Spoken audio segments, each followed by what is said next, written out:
And we are back again. It's your friendly neighborhood film watchers. It's Frankly Football in the building. The Let's 5-1 go! Frankly Football. We are here. We are feeling victorious. It's Brandon. My Absolutely. guy set it off, Chris. We are here. What's up, man? Good to see you, man. Been ripping and running. Absolutely. I know you was a little bit under weather. I'm trying to be the biggest daggum logistics mover in the whole earth. And but things keep moving in Cowboy Nation, man. And I'm glad we got a chance to sit down and chit chat a little bit, man. You know how it is. Yeah, I'm the vibes. Absolutely, Chris. It's something different when you can beat what is highly regarded as the greatest coach of our generation. Ooh, yeah. It's something different because it being 5-1 is good enough, but when you can beat what is highly regarded as the greatest coach in our generation, when we haven't really done that in quite some time, mind you. Yeah, it's been that just feels special. I mean, yeah. I mean, the last time we talked, man, we were walking into week 5, I think. Last time we talked, we were talking. We sat down. We talked about the Carolina Panthers, how vaunted they would be. We got a scrimmage when we played the Giants, and beat them. And then the test came of having a team go into Foxborough, which to this day, in the salary cap era, which we talked about before, is probably one of the best well-run organizations in all of football. And matching wits with defense. They did very well defensively. Yeah, defense. Yeah, walking into a team that last year people said because of COVID, a lot of their defensive players would be gone. They would come back this year with a very good defense, and with the addition of young Matt Jones, and they would be a team to be reckoned with. And I thought that was going to be a good test for Mike McCarthy, Kellen Moore, and a little bit of revenge get back, for Dan Quinn. Because of the what happened to them in the Super Bowl with the Falcons. So I was really looking forward to this game. And the Dallas Cowboys did not disappoint me whatsoever, man. They just did not disappoint. They played above and beyond what I expected with adversity. And those are the things that championship teams need to do. They need to look adversity dead in the face and go forward.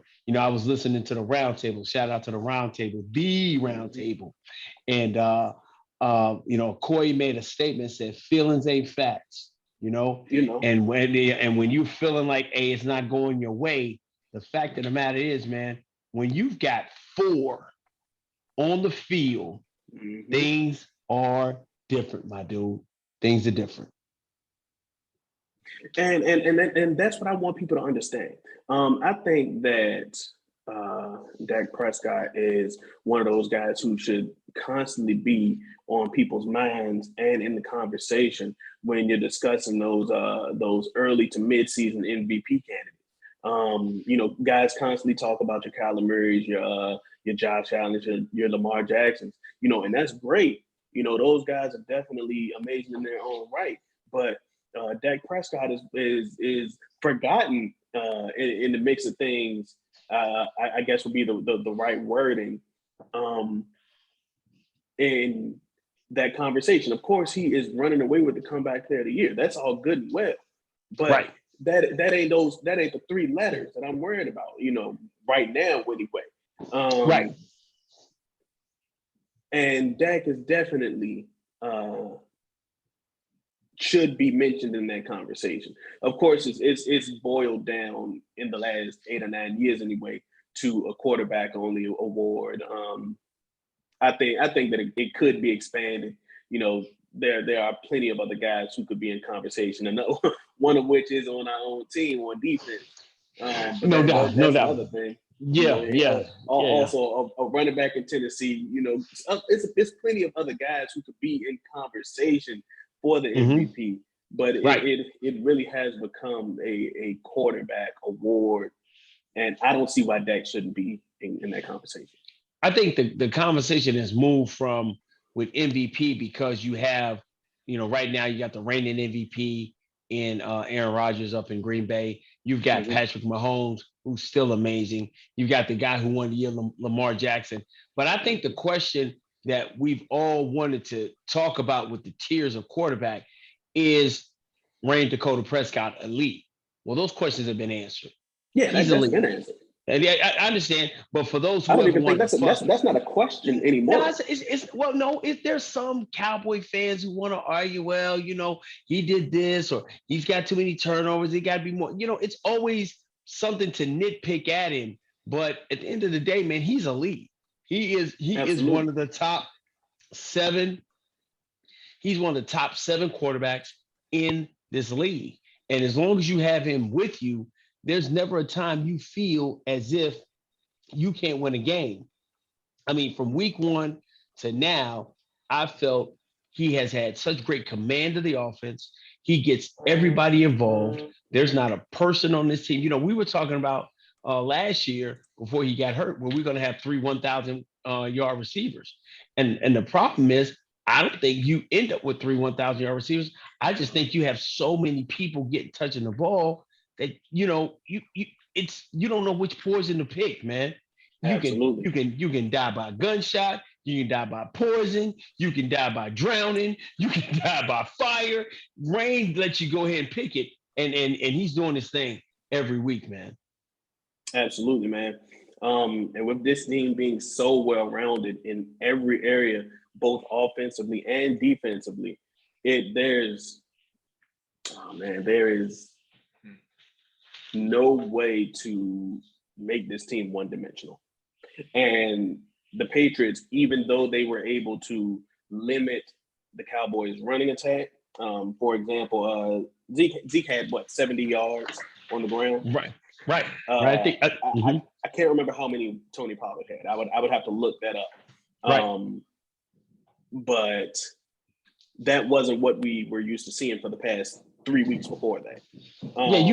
You had them run the ball between the 2 running backs 27 times, which was what you kind of wanted to do. You want to kind of get that 30 to 35 rush temp, but Zeke had 69, Tony had 41, but that's also a testament to Kellen Moore. Excuse me.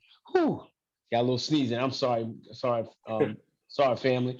But we turned around and you still ended up with your 27 rushes. Zeke had 70, Tony had 41, but they both got 4 yards a pop, which kept you honest in the run game so the play action could work. And as you saw during the game, they kept running plays with the play action because you had to respect the run. And that just goes to the testament of the whole football team. The offensive line, even though it had its struggles, I also thought a lot of stuff was ticky-tack with the officiating, but they still turned around and stayed true to form. We're going to run the football enough that you got to respect it. We're going to make them try to stop us from the run. And when they got to pull up on play action, I'm going to kill you. I'm going to kill you with Coop. I'm going to kill you with Wilson. I'm definitely going to kill you with Sedarian.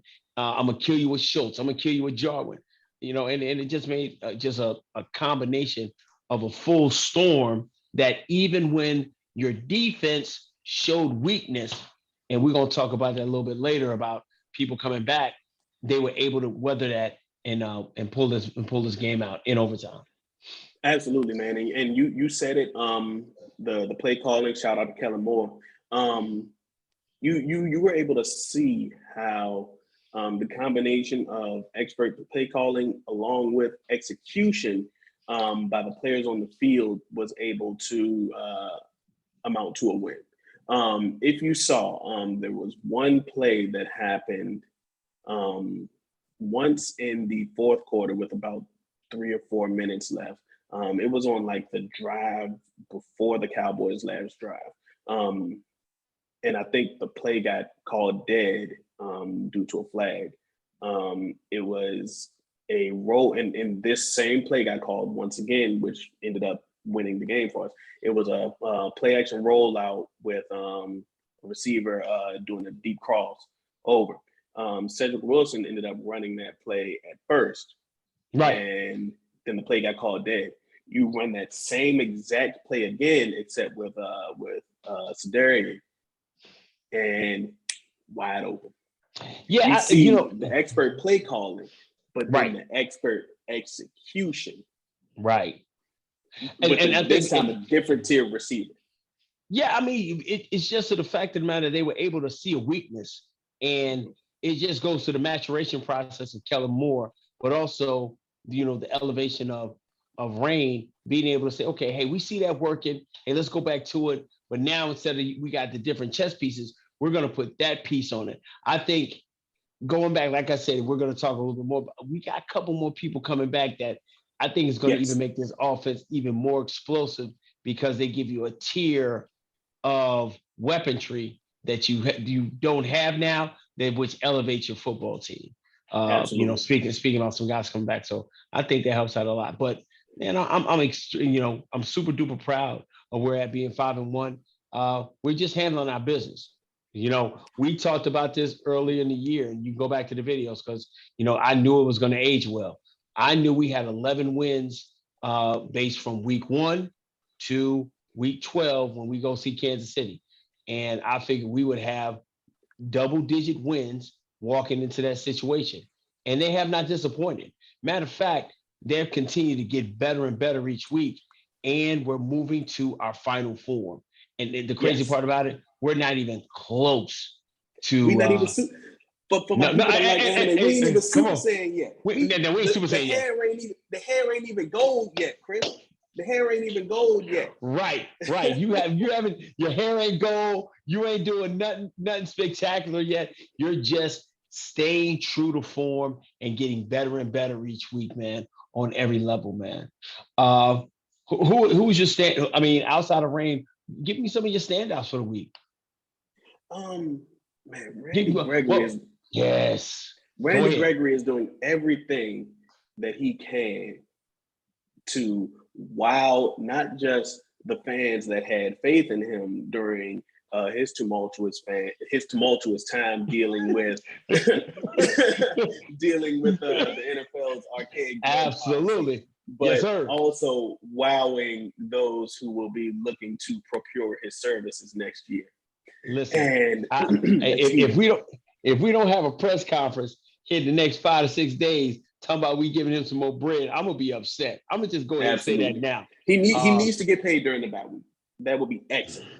If was here during the bye week that Randy Gregory got an extension, I would be ecstatic because when they started clearing up money, when the breadcrumbs started falling into place that they were clearing up money, and it wasn't necessarily all during this year, but it was during next year's books. Right. Which is if they were to re-sign him, that's when that money would take effect. Absolutely. I would be the one to stand on my desk and arms in the air to say, I knew it. I told you so. Right. Because I had been saying this. It had been something that we kind of forecasted, kind of things that we had talked about in detail, hoping he would show you the need and desire to go ahead and pay him. And he's on pace right now to be a double-digit sack guy like we thought he would be. But I think after all the time that we have, many of us have believed Randy Gregory falls out of bed and gets you 4 sacks. Well, look at him right now. He's already at 4 sacks at the bye, and he had COVID. And so now he gets an opportunity to get a little bit more healthier, get a little bit of, a little rest, put a few more tools in his bag and come back after the bye. Dispensary. Yeah, go ahead and give him a couple grapes, and be able to go to the, do what he do. Wouldn't know anything about that, just got a couple friends who, I know they do that, but, and do what he do so he can relax and get his body rejuvenated to start into this, the second tier or second click of this road that we're trying to get to, where we're moving to. So super proud of him, man. I'm going to go ahead and say, man, my standout, man, is the jersey, man. And I'm not a jersey guy, okay? I'm an Emmitt Smith fan. I love Emmitt Smith, all-time leading rusher in NFL history. But, man, I'm going to have to cop me a 7. I'm going to have to cop me a 7, man. I have got to cop me a Trayvon Diggs, I might go to that Chiefs game with a Trevon Diggs jersey on. Yeah, I mean, you might want to go and do that, man. Because the kid is exceptional, man. He's a playmaker Absolutely. in every sense of the word. Super duper humble, man, but a competitor. Pushes it to the edge, man, and is going to, fight you for everything on the field. He wants his respect, and he's not sitting back just resting on his laurels, man. But when he picked that ball off Sunday night, I almost lost my voice screaming in my house like he did it. I can't believe he did it again. And Absolutely. he's doing everything. But more importantly, when he does make a great play and then he turns right back around and makes a mistake, as he did with the 75-yard bomb to Kevin Bourne, he still comes to the podium. He doesn't duck. He doesn't point the finger. He says, I'm accountable. I got to be better. And that's the part I love about the kid. That's what I love. And there shows you the difference of the PTJG that we are getting over. That's what we have been churning and screaming for a long time. Get the right kind of guy out of here and get me a dog in here. And that's what you got across the board. Absolutely. So kind of continuing on the formula that we had, I guess, started with last time. We talked about two winners. I'm going to touch on another winner. Okay. I think that you of course got to talk about Dak Prescott as a winner, man. Okay. The Patriots, I thought that maybe their run defense was kind of fraudulent coming into this game because they played a lot of who's who in their opponents. Right. But man, their run defense turned out to be the truth. Between the Cowboys running backs, I think we had only put up 110 yards on the ground between our running backs. Absolutely. And yeah, man, Dak Prescott, despite the bevy of errors, took the ball into his hands and did everything that he had to do, man. What was he? It was like a over 70% completion rate. 36 and 51. 51 36 times. and 51. For over 445 yards and 3 touchdowns. Should have been 4 because he should have run with it. Right. But officiating, that's going to be whatever. I think that even though we had some officiating things go against us, we did get away with some too. In the last drive, in the Patriots' last drive in regulation, we got away with a face mask. There were some situations where we got away with some too. So that's why I'm not griping about it. Okay, I give you that. I think going back, even and we'll touch on that. I think you've got to be able to be a championship team. You've got to be able to get an ugly win here and there. And I think what they've done during this process, these first 5 weeks, they gave the first one away. They gave it away when they could have had a field goal and an extra point, and you get out of Tampa with a win. And then you go and you play the very next week against the Los Angeles Chargers, who turned out to be this super team that people are all in love with. You beat them because they make mistakes. Like the Stones. Come again? You put hands on them. Yeah, you put hands on them. But you turned around and got in position that when there was time for you to put hands on them, you did what you needed to do. Absolutely. And then you go onto a little tier where there are lesser tier teams that hey, I'm better than. I put foots in them. Yeah. And that's what we've been missing, because there were times that we would have come off a game like against the Chargers, and then when played a lesser tier team. Down. You go down to your right. We played down to Philadelphia. We would have played down to the Giants. We would have played down to Carolina and made Carolina seem as if they were better than what they were, and then we didn't. And so then you go back and you turn around and you go into a hostile environment, which you got to do to be a champion, and go win on the road against a good football team. Their record is not indicative to who they are, but as Bill Parcells y'all say, your record is what you say you are. And they're a losing football team, but that's not a football team that you're gonna walk in there and get an easy win. That's right. So they're rounding into a change culture, and the days of PTJG are going away very quickly. Yes, absolutely, man. I think that it's like a breath of fresh air. Like you said, getting out those old clothes, putting some fresh clothes on, taking a shower, getting the outside smell off of you. Absolutely. That's what this is like. That's what this is like. Yep. I'm gonna kind of run through these last two winners.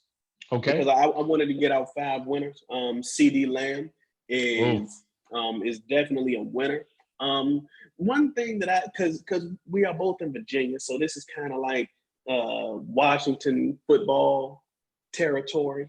This ain't nothing. If you don't win, you don't get to get no territory. And since you ain't winning, this is my town. This is my town. This is my state. This is definitely my hood. And while I'm winning, I make sure that I am unbearable in all group chats that I'm involved in. Every situation I'm in. And I have very good friends, and they all support me. So I'm sure that they're gonna watch this. I make sure that I am unbearable in all group chats that I'm involved in. So they know that I talk my talk. And Absolutely. So there's some conversation in receiver world that like Terry McLaurin, he's talked about as like a top receiver, very good in his own right. But I'm glad that for the past 2 weeks, CeeDee Lamb was able to put up some pretty good stat lines to prove that he is who he is. Okay. and on a personal level, to shut up the people who think that Terry McLaurin is better than CeeDee Lamb. That's not on a national level, but that's on like a local level. Hey, some of your friends must have been hanging out at the dispensary. And with no disrespect to Scary Terry, he is a very good wide receiver.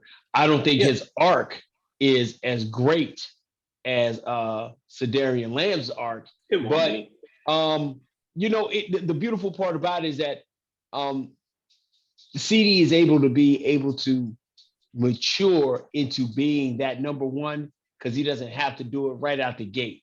He doesn't have to be the savior. He can just be a great disciple, and he has one of the best route running guys in the league and professionals to teach him how to do this thing the right way with the one Amari Cooper. But man, Sedarian put great numbers up: 9 receptions, 149 yards, 2 tubs, and put on a show, man, in Foxborough, and gave up and told people thanks for coming.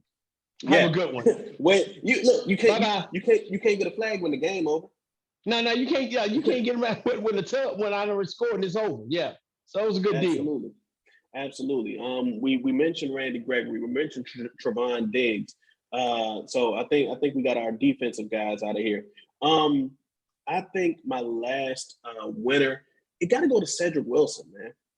Cedric Wilson, since Michael Gallup has gotten hurt, has come in and matured at a level that has been exponentially higher than his Jason Garrett days.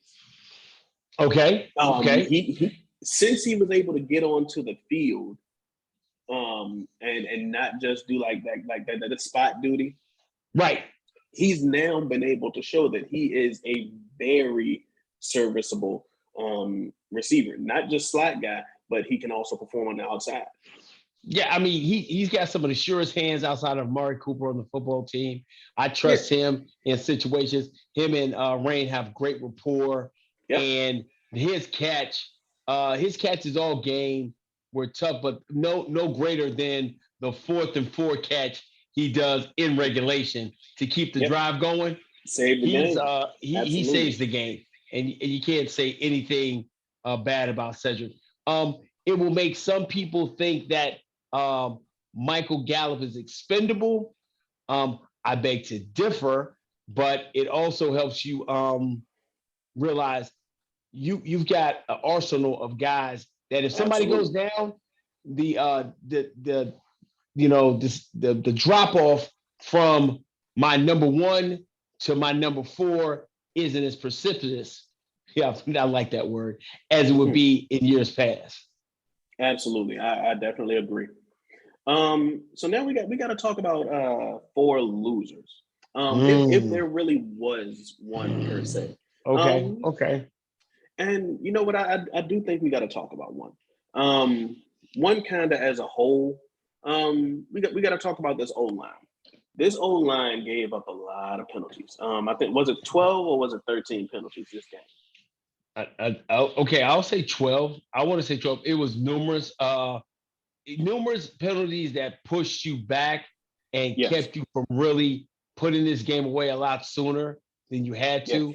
But I also give credit to Coach Belichick and how they did different things to put pressure on this offensive line in some different areas. Absolutely. I'm still to the point I will stand on the wall for my guy, Tyler Biadasz, being this is his 10th game as an NFL professional, his 10th game of him playing, and him still getting understanding certain things he's had to do. You know, he's had some snap problems, he's had some strength problems, but all these things will work together for his good, because there was a guy that we have great respect, we have great admiration for now, that we wouldn't even say his name on this show. We had every name in the world for him. The play that Terrence still got last year.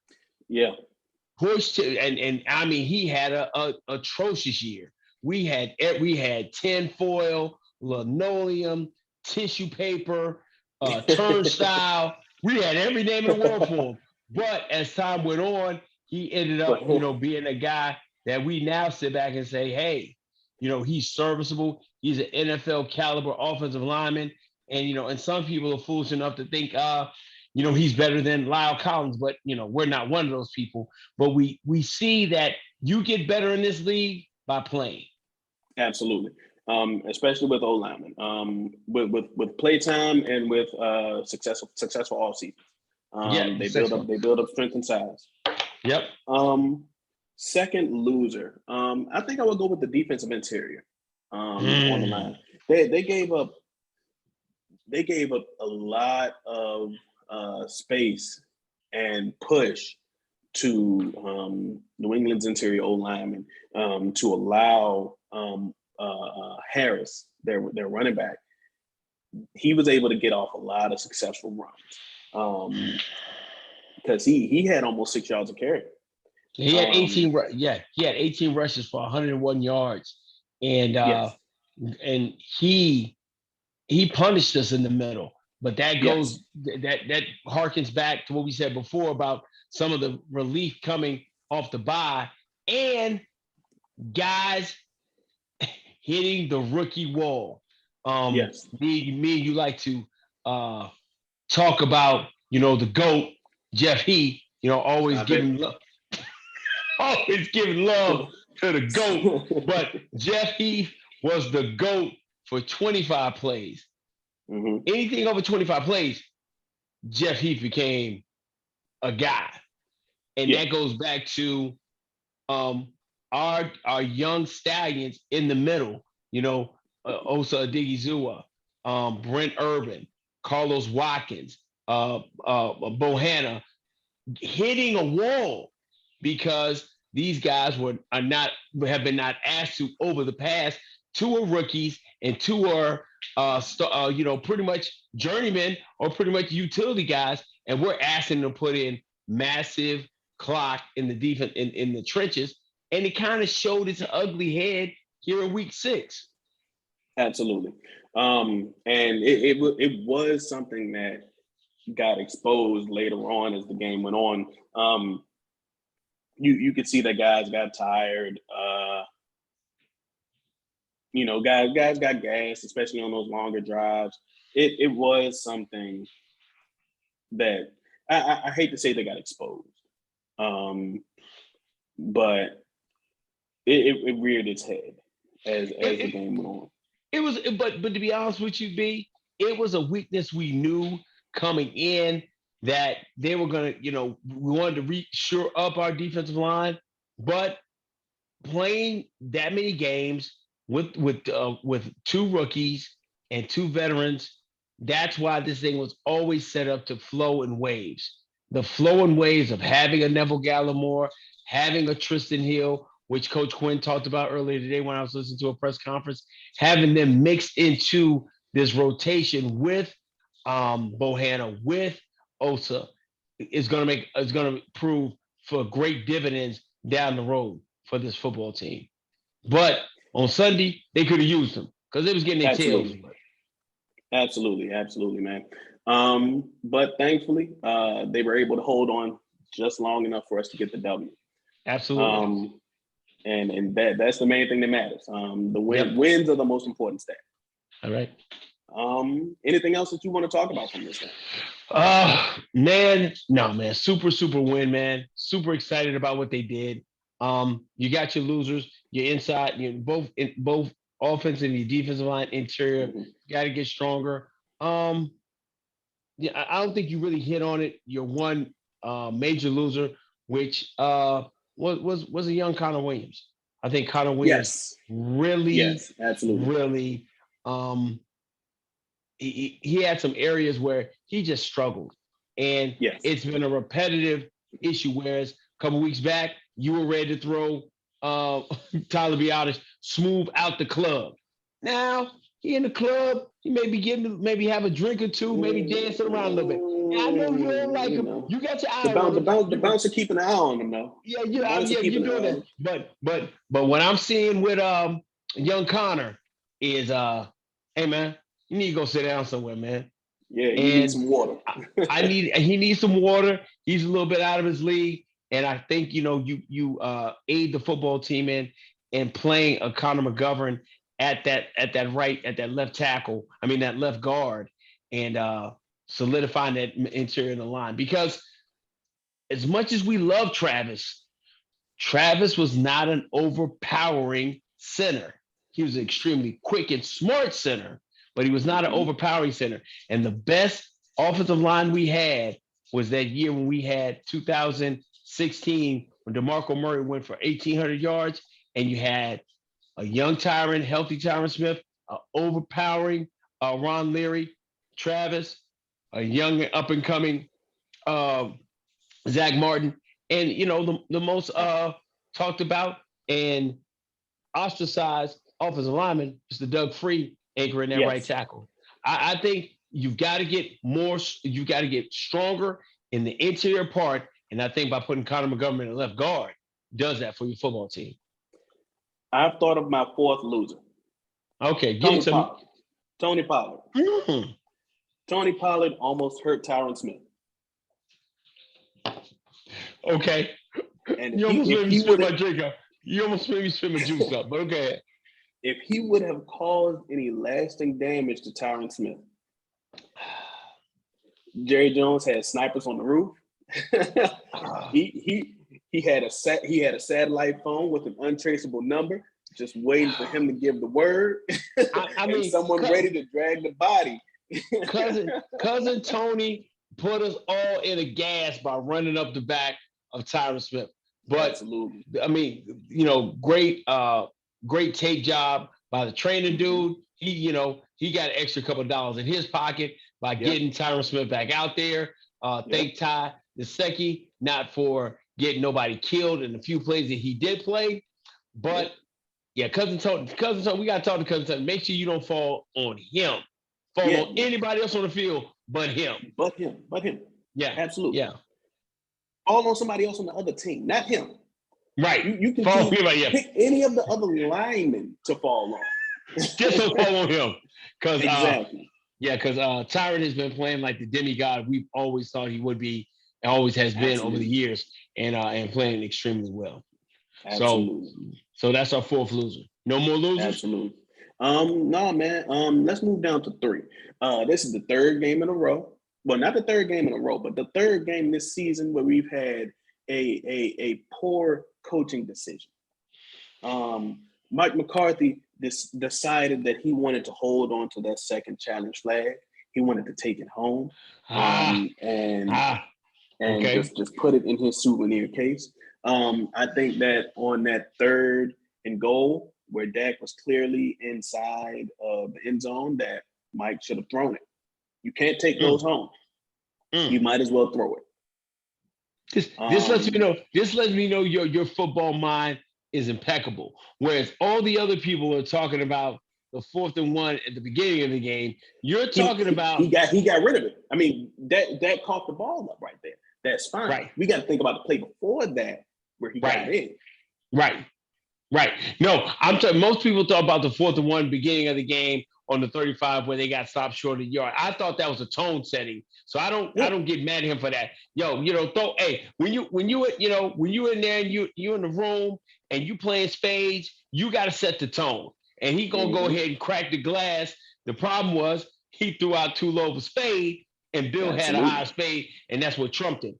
But on that play, you right. Keeping that challenge that you can't take with you to at least try to change the whole momentum of the game. You just blocked the punt.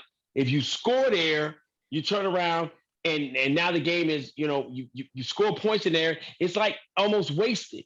You pretty much blew an Absolutely. opportunity to really shift it, and you put the momentum back in New England's hands with that. So I usually don't go against you when it comes to Mike McCarthy, but I had to say on that one, you are right. You're spot on with that one. Absolutely. I can't think of a 2. If you got one, give it to me. No, no, man. I don't. Okay. Here's the one questionable thing we have with coaching. Yes. So it's another 4th down. It's Mm-hmm. 4th and 1. It's Yes. in the 4th quarter. Mm-hmm. Instead of you going and getting that extra yard to keep the clock moving and getting yourself closer in field goal range to Mm-hmm. tie the football game up and not allow the Patriots to get the ball back, you decide to trot out your kicker, your much maligned and highly volatile kicker, to kick a 50-yard field goal, a 49-yard field goal, with the game on the line. Now, good thing that Greg reverted back to Greg the leg and drilled it. Yeah, But Greg wanted his job this week. yeah, Greg he teeters on if he wants to buy a bigger house or if he want to put his house up for sale. Yay. And that first kick, Greg probably was trying to get back to another town. But he comes back in later and drills a 49-yarder. But I question the 4th and 1 because if you turn around, you get the 4th and 1, you get to run the clock down under a minute and not give them an opportunity for something crazy to happen. And I'm grateful that Greg kicked it, but I would have, my coaching decision would have been to get another yard, get Yes. closer, burn more clock, and then come kick the field goal. Absolutely, I agree. Yeah. Because it was barely a yard. It was 4th and inches if we're being realistic. But Absolutely. it goes back to one of our losers. The interior offensive line wasn't giving us any push that we felt that we could trust to be able to get that 1 yard, and that was the problem I had. Absolutely. Yep. Absolutely. Right. And once again, we are not just number 1 in this division. I feel that we are debatably the best team in the NFC. There may be one team ahead of us, maybe the Cardinals. But I feel like watching them play this past Sunday, I don't fear them that much. I don't fear them that much. We play them later on in the year. They still have a lot of ways that they can be beat. For what it's worth, the Browns, they kind of frauds, and they've been exposed as frauds. But they're the only competition that I am really worried about in the NFC at the moment. And listen, man, I don't mean to cut across you, man, but I'm gonna just tell you flat out, I don't fear nobody in NFC. Bring them I don't feel all nobody out. in the NFL if we You know, being real. I I don't mean, feel I mean, nobody in the NFL if we being real. but I got to take it one step at a time. And I always say Jason Garrett's adage, man, we'll play him anywhere. We'll play him in the front yard. We'll play him in the backyard. We'll play him in the parking lot. We'll play him on the moon. It don't matter. Let's just line up and go get after it. So I'm really looking forward to having the opportunity to play them, and probably by that time we'll have a nice secondary addition in my main man Kelvin Joseph. And we can talk about that. we're gonna line it up and be able to go forward. But that's what we got, man. So we got our winners, you know what I'm saying? The 5-1 Cowboys are winners. We had our losers who we felt like offensively defense let us down. Then we had our coaching decision, man. And we're gonna keep this going for y'all, man. We appreciate you rocking with us, man. Brandon's extremely busy, man. I'm extremely busy, man. But we appreciate you taking time out of your life, man, to click on us, man. Watch us to the end. But while you're watching, man, hit the like button so we can move in the algorithm. Yo, man, hit the subscribe button, man. So you know when we put these things together. Man, share it with your friends, man. Share it with your people who say they got a little bit of cowboy knowledge, and we'd love for them to talk to us and correspond back by commenting in the chat box. But more importantly, man, we want you to stay tuned with us and rock with us. We got more stuff coming down the pike, and we're gonna try to be a lot more frequently, man. Listen, man, I'm set it off, Chris, man. And I'm Brandon. This has been Frankly Football. Peace. Peace.